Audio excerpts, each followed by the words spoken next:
Hello, गुरुदेव education classes पर आपका स्वागत है। आज पढ़ रहे हैं अपन क्रिया। तो इधर ध्यान देते हैं। पहले पढ़ते हैं क्रिया की परिभाषा। तो क्रिया की परिभाषा क्या है?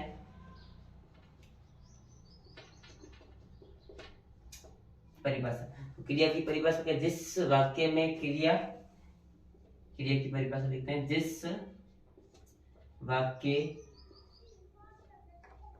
में क्रिया के करने या होने वाले या होने वाले करने वाले या होने वाले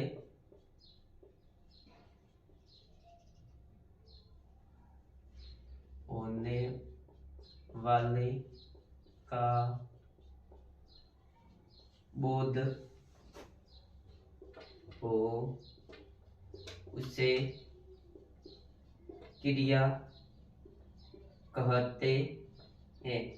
तो क्रिया की परिभाषा क्या है? जिस वाक्य में क्रिया के करने वाले या होने वाले का बोध हो उसे क्रिया कहते हैं। फिर आता है क्रिया के कितने भेद होते हैं? तो कर्म के आधार पर क्रिया के 2 भेद होते हैं और काल के आधार पर क्रिया के 3 भेद होते हैं। एक और है संरचना के आधार पर क्रिया के भेद, परंतु वो अपन आज नहीं पढ़ेंगे, वो अपन बाद में पढ़ेंगे। परंतु अभी 2 पढ़ रहे हैं, जो काल के आधार पर और कर्म के आधार पर। तो कर्म के आधार पर क्रिया के कितने भेद होते हैं? कर्म के आधार पर क्रिया के 2 भेद होते हैं। कर्म के आधार पर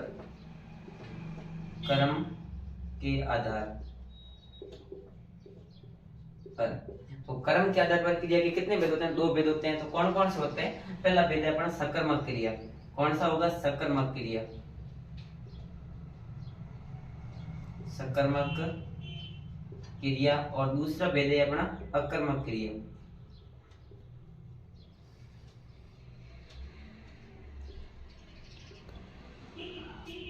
क्रिया के कर्म के आधार पर कौन कौन से भेद है?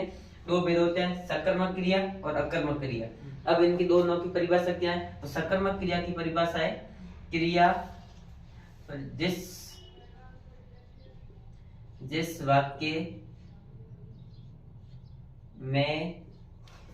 जिस वाक्य में क्रिया का फल कर्ता को छोड़कर क्रिया का फल कर्ता को छोड़कर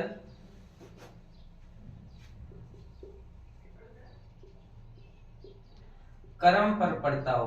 जिस वाक्य में क्रिया का फल कर्ता को छोड़कर कर्म पर पड़ता हो उसे सकर्मक क्रिया कहते हैं। कर्म पर पड़ता हो उसे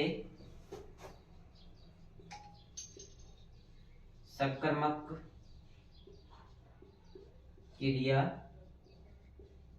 कहते हैं। तो अपन ने क्या पढ़ी सकर्मक क्रिया की परिभाषा? कि जिस वाक्य में क्रिया का फल कर्ता को छोड़कर किस पे पड़ा? कर्म पर फोकस करा। इसमें कर्ता को छोड़ दिया, कर्ता के ऊपर कोई फल नहीं पड़ा। किसके ऊपर पड़ा है? कर्म पर फल पड़ता हो उसे क्या कहते हैं? सकर्मक क्रिया कहते हैं। इसका जैसे उदाहरण देते हैं अपन। जैसे बच्चा चित्र बना रहा है। क्या है? बच्चा चित्र बना रहा है। बच्चा चित्र बना रहा है। तो इसमें क्या है कि बच्चा क्या बना रहा है? चित्र बना। तो इसमें किसमें फोकस कर रहा है? कर्म पर फोकस कर रहा है। इसमें कोई बच्चे के ऊपर फोकस नहीं कर रहा है। बच्चा क्या बना रहा है? चित्र बना रहा है। तो किस पे ऊपर फोकस हो रहा है? कर्म पर फोकस हो रहा है। तो इसमें क्या हो जाएगा? कर्म हो जाएगा। क्या हो जाएगा? कर्म हो जाएगा। ठीक है। जैसे एक और उदाहरण लेते हैं। गीता खाना बना रही है, गीता सितार बजा रही है। जैसे गीता सितार बजा रही है, गीता सितार बजा रही है। तो इसमें भी क्या हो जाएगा? क्या गीता क्या कर रही है? सितार बजा रही है, वो कर्म कर रही है। इसमें भी क्या हो जाएगा? कर्म क्रिया हो जाएगा। ठीक है। तो इसमें भी कर्म क्रिया हो जाएगी, इसमें भी क्रिया हो जाएगी, क्योंकि इसमें क्या कर्म पर फोकस कर रहा है, ना कि कर्ता के ऊपर फोकस कर रहा है। ठीक है। फिर अपन पढ़ते हैं अपन अकर्मक क्रिया की परिभाषा। अकर्मक थोड़ा इसमें रफ कर लेते हैं अपन। तो अकर्मक क्रिया की परिभाषा क्या है? कि जिस वाक्य में क्रिया का फल, जिस वाक्य में क्रिया का फल कर्ता पर पड़ता हो, किस पे पड़ता है, कर्ता पर पड़ रहा है, इसमें किस डायरेक्ट किस पे पड़, कर्ता पर पड़ता हो और कर्म की संभावना नहीं हो, कर्म की संभावना नहीं हो, कर्म की संभावना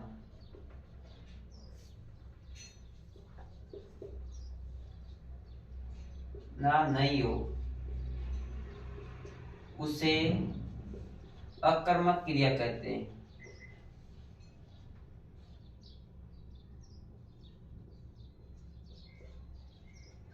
तो अपने अकर्मक क्रिया की क्या परिभाषा पढ़ी कि जिस वाक्य में क्रिया का फल कर्ता पर पड़ता हो, कर्म की संभावना नहीं हो, जिसमें सीधा किसमें कर्ता मतलब कार्य करने वाले के ऊपर फोकस कर रहा हो, कर्म करने के ऊपर फोकस नहीं कर रहा हो। जैसे इसमें आ जाएगी गीता सोती है, तो क्या गीता सो रही, मतलब इसमें कोई सोने का कर्म वो डेली सोती है कि राम खेल रहा है, तो राम खेल ही रहा है, मतलब वो डेली कर रहा है, तो ये सीधा किसमें राम पर जो करता, जो कार्य करने वाले के ऊपर फोकस कर रहा हो, वहां पे अपना अकर्मक क्रिया हो जाएगा।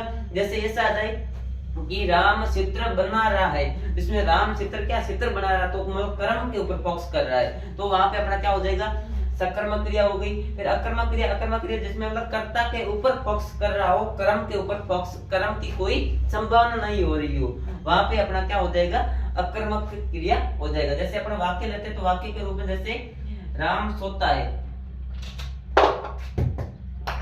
राम सोता है, क्या है, राम सोता है। और एक और जैसे उदाहरण समझ लेते हैं कि गीता खेलती है,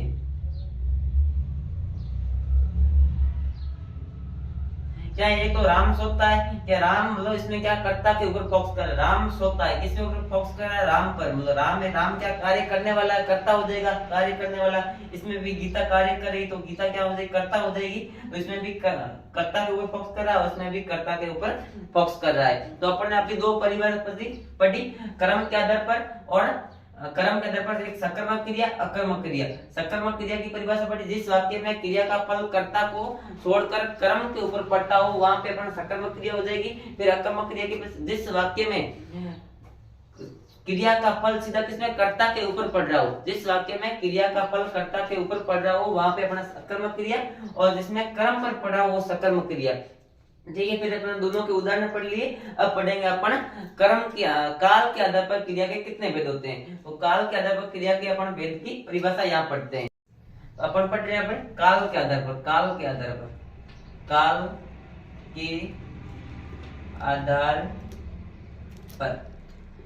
तो पहले अपने कर्म के आधार पर पढ़ा, अब पढ़ रहे हैं काल के आधार पर। काल के आधार पर क्रिया के कितने भेद होते हैं, तीन भेद होते हैं। कौन कौन से होते हैं, जैसे भूतकाल क्रिया, वर्तमान काल क्रिया और भविष्य काल क्रिया। तो पहले अपन पढ़ते हैं, तीनों के भेद लिख देते हैं। तो कौन है, भूतकालिक क्रिया, भूतकालिक क्रिया,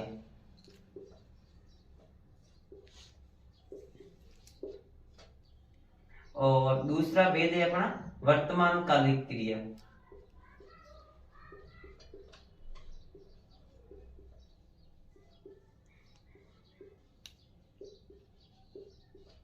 और तीसरा अपना हो जाएगा भविष्यकालिक क्रिया।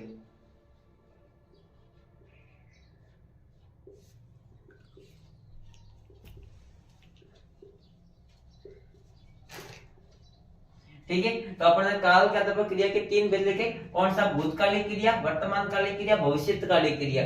ये तीन भेद अपन इन तीनों की परिभाषा पढ़ते हैं। इन तीनों की परिभाषा क्या पहले पढ़ते हैं अपन, भूतकालिक क्रिया की परिभाषा। जैसे भूतकाल मतलब बीते हुए समय की बात कर रहा है, उसमें बीते हुए, जैसे इस परिभाषा क्या है कि जिस वाक्य में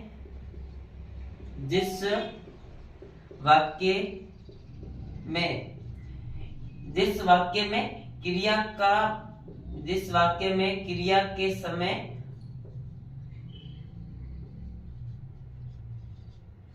जिस वाक्य में मतलब बीते हुए समय की बात कर, जिस वाक्य में क्रिया के समय बीते हुए समय की बात करा, बीते हुए समय की बात करता हो, उसे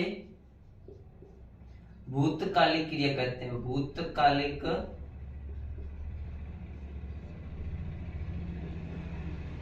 क्रिया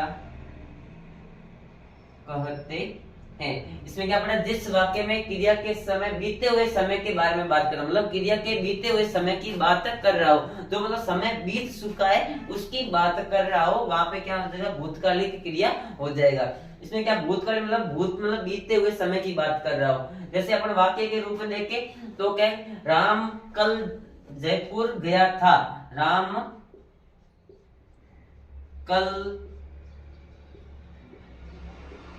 जयपुर गया था। क्या इसमें क्या था रखा है और क्या गया था मतलब आ गया, तो इसमें राम कल जयपुर गया था, तो ये बीते हुए समय की बात कर रहा है। जैसे एक और उदाहरण देख लेते हैं, एक और उदाहरण लेते हैं, गीता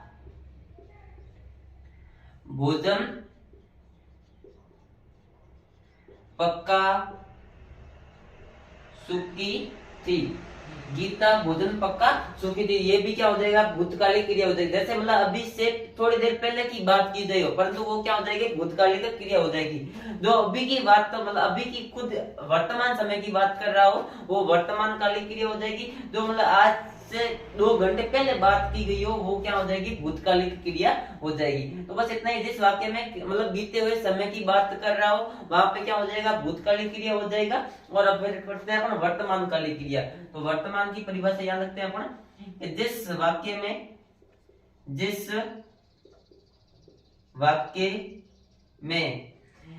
वाक्य में वर्तमान की बात की जा रही हो, जिस वाक्य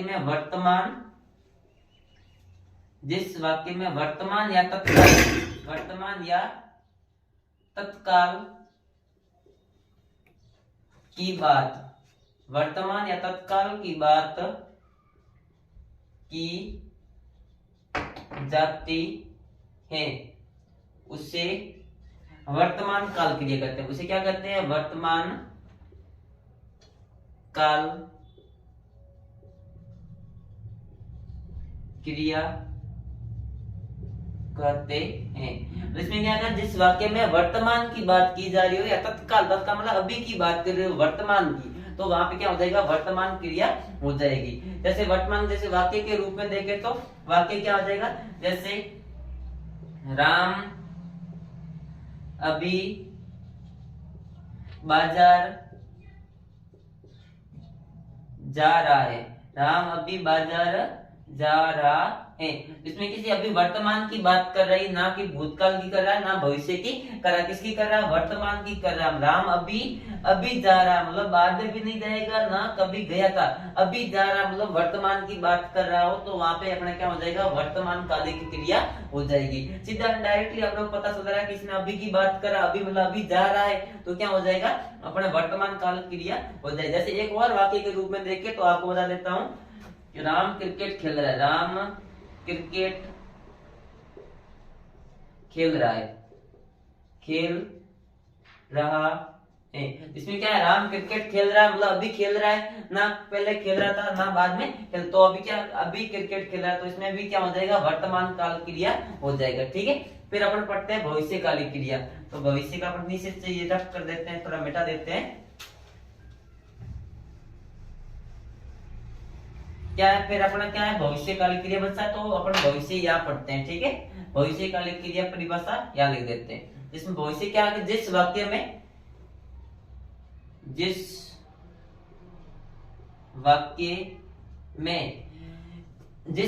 में आने वाले समय, जिस वाक्य में आने वाले समय का बोध हो, उसे भविष्य कालिक क्रिया कहते, सॉरी भविष्य कालिक